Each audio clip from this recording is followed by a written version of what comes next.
Welcome back, y'all. What I'm going to show you today is how to install the back slats on your outdoor furniture.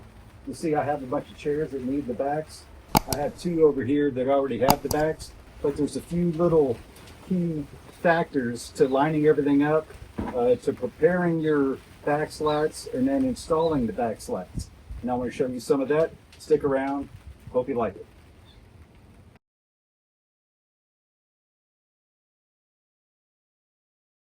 Okay, here's one of the standard, we call it a fan back tall deck chair. And here's some others that still need the backs. This particular one has 6 back slats, and we have other arrangements with either 4 or 5 or 7 or 3 back slats. And I'll put some pictures to show you what's going on. It's also raining right now. But some of the considerations, you want to be sure that your slats are vertical or straight up and down, not going at an angle. And you want to make sure they're centered between the sides here, as this one is very well, nicely centered, and it's not too hard to pull that off. So let me show you some of what we're doing. And as I set up to do all this, it starts raining, but I'm still going to do this. One more thing to point out, one more consideration when assembling the chair is you want to maintain this nice curvature. The reason it's wobbly is the concrete, it's not the chair. You want to maintain the nice curvature. So we're going to talk about that also. So let's go over this way. If it rains much more, I'm going to have to shut it down, but I'm hoping I can pull this off.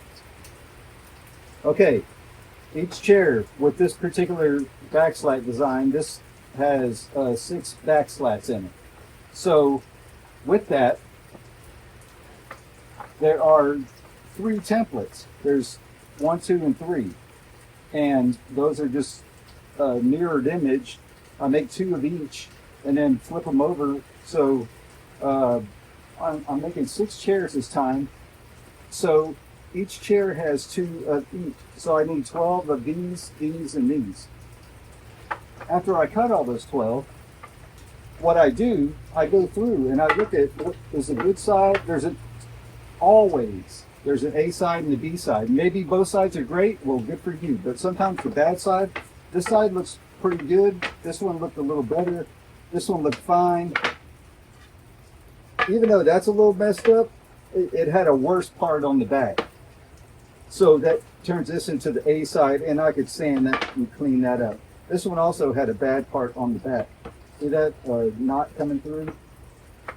So I do some of that and determine. So I start to lay them out, and so I'm going to need 6 on the left and 6 on the right. So I go through my 12 and start to lay them out with the good side up. And what if I have 7 of one and 5 of the other? Well, I need to find one of those 7 that's good enough to flip over and turn it to the other side.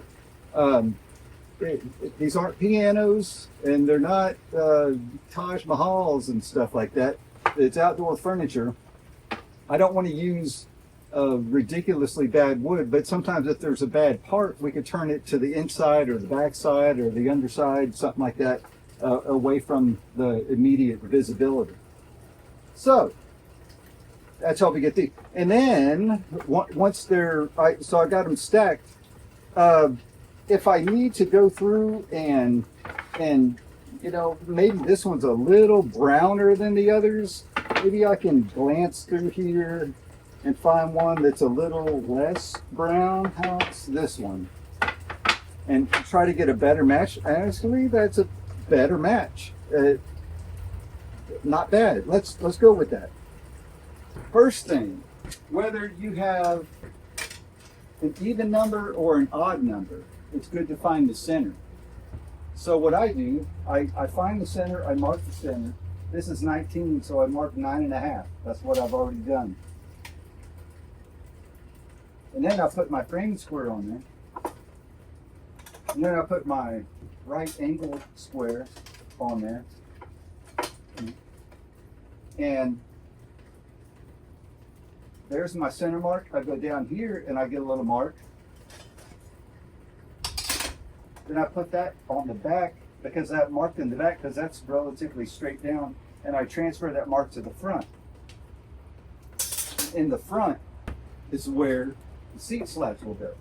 If you have an odd number of seat slats, you will be centering your seat slat on that mark.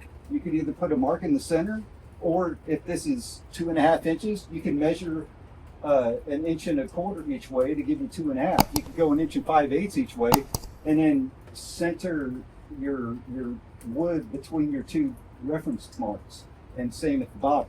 So that's a good way to get started on that. So here's what I do. I just put a bucket down, have my chair, and I'm going to tilt it over, rest it on the bucket,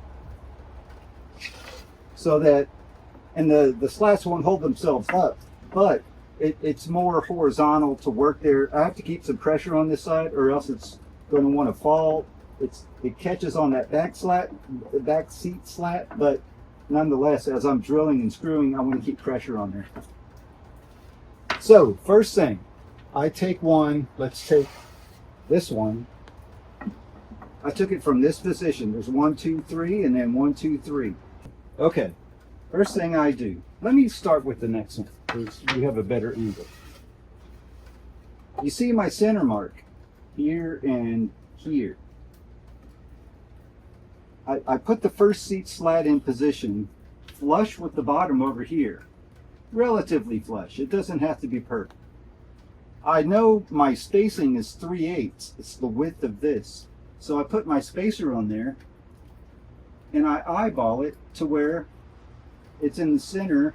The center of this is on the center of the center mark. Get this one close enough, but this one pretty good. So I like that right there. I'm going to drill one hole. This works well for Adirondack chairs. Not all of my tall deck chairs are vertical slats like this.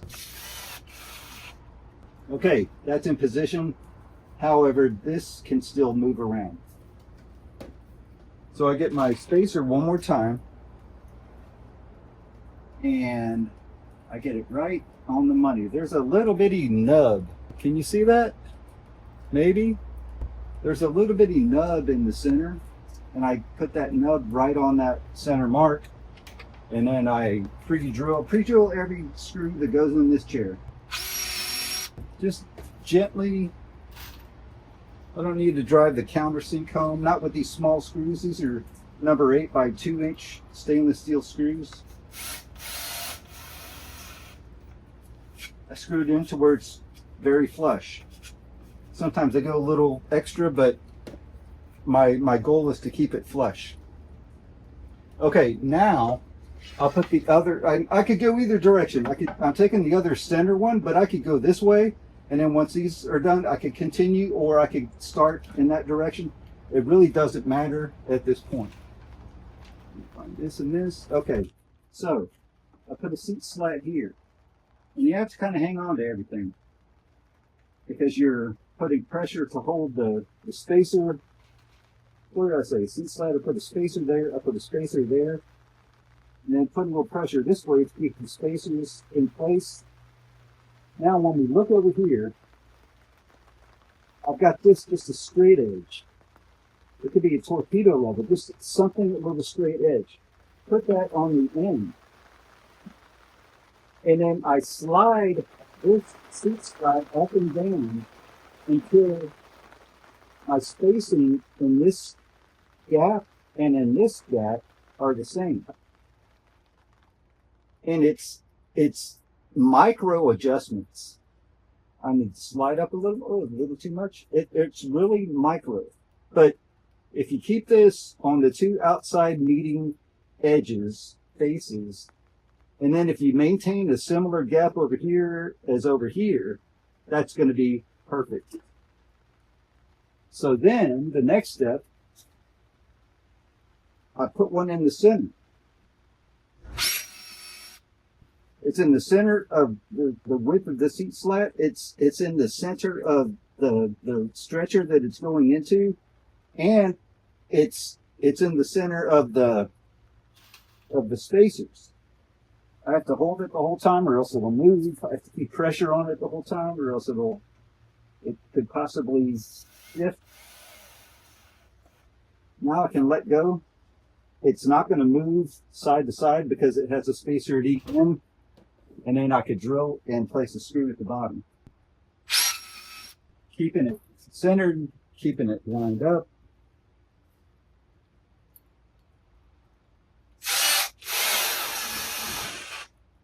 Not bad, not bad at all. Let's continue in that direction. I could reuse this spacer. I could reuse this one, I might as well, it doesn't hurt. So I put it against a spacer and then I slide it. I can see it needs to go in that direction. See, it doesn't take much to knock that spacer loose. Keep pressure on it in this direction. And we need to fine tune this connection. So I put my alignment block and I slide this seat slat up until the spaces here are equal. And then I put a screw in the center. So while you're still in that position, here comes one more. That spacer, and then this one, you see right there, it's tight on the back. It's hitting on the back and it's wide open on the closer to the center. So I slide that up until both outside spaces are very similar. Just like that. That looks pretty good.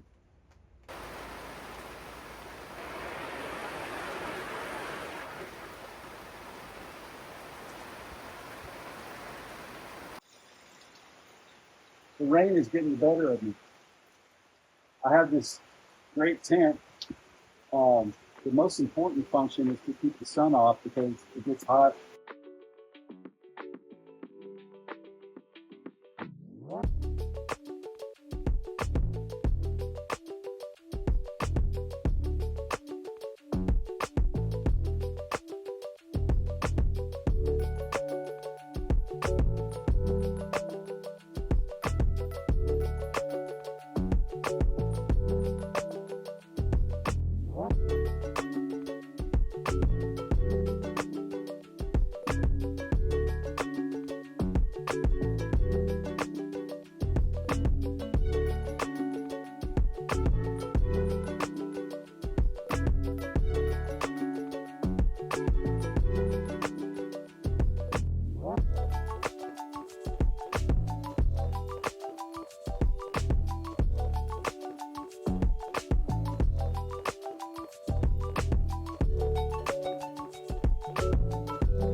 That's the same team.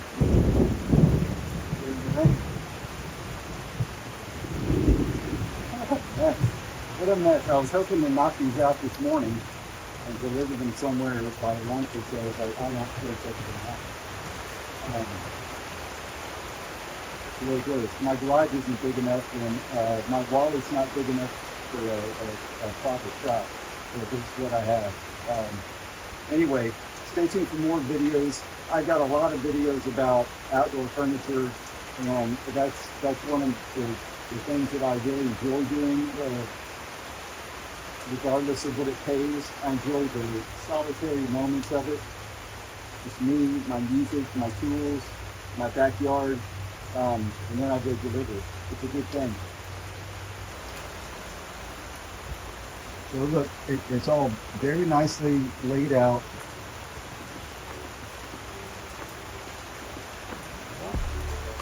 Just the bad weather is the only trouble.